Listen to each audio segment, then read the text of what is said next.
भारतीय जारियत के खिलाफ सियासी समाजी सिविल सोसाइटी पारा नेशनल प्रेस क्लब के अॻियां एहतजाजी मुज़ाहिरो कयो वियो। जीअं त खैरपुर नाथन शाह में सियासी समाजी सिविल सोसाइटी तरफ़ां मुज़ाहिरो कयो वियो ऐं इन मुज़ाहिरे जी अॻुवाणी में जानी नईम शेख, सैयद सफ़कर शाह, अज़हर शाह, फ़याज़ जाफ़री ऐं नदीम अब्बासी पिणु मौजूद हुआ।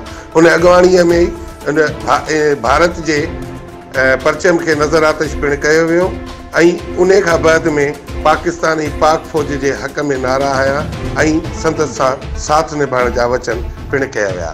कैमरामैन मोहम्मद असलम शेख सां गॾु जानी नईम, सच टीवी, खैरपुर नाथन शाह।